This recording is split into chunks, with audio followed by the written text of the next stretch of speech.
So this is what it's all about. Fighter aircraft like the MiG-29K that you see behind me.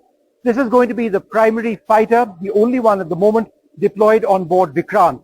The MiG-29K has been in service with the Indian Navy for several years, including on the aircraft carrier Vikramaditya. In fact, several years back, I remember being in Zhukovsky outside Moscow, where the first prototype of the MiG-29K was actually rolled out.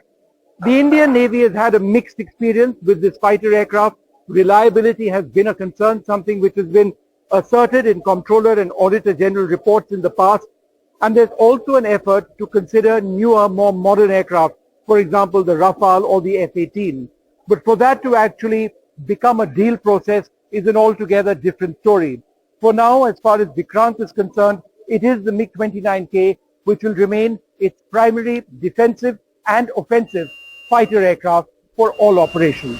I am the head of the air department of the ship, so I look at all the organization on board the ship and the whole entire air department, including the squadron. So the MiG-29K lands on board the ship. The first thing is that the aircraft is very, very specifically designed. So it's not an Air Force aircraft that is just modified and you can put it on deck. It's a very, very specialized aircraft. The ship is moving, there are dynamics involved with that. The precision required is extremely high. Just to give you an example, an error of 1 meter causes a difference of about 15 meters in the landing point. And the error margin available is very, very small. We have to be within a few meters of the landing spot, otherwise we don't get a wire. So these are the things that make it extremely challenging, and especially on board this ship, the MiG-29K is a large aircraft. It has been designed by the Russians. It is quite challenging to land the aircraft on this deck. Night is a completely different ball game.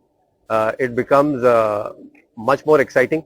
You don't see anything until you get really in close. Even in close, you don't really see anything. One is looking at a light, the alignment of the aircraft with the ship, and his speed, and the landing just somehow happens. Nobody really understands how it really happens.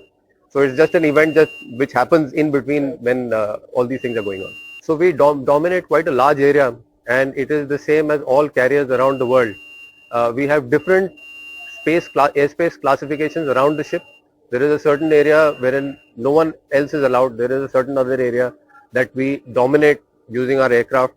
There may be other aircraft in that area, for example, even civil airliners. We have a complete elaborate system to be able to classify them and not interfere with civil aircraft operations, whereas also maintain our dominance in the airspace above the sea.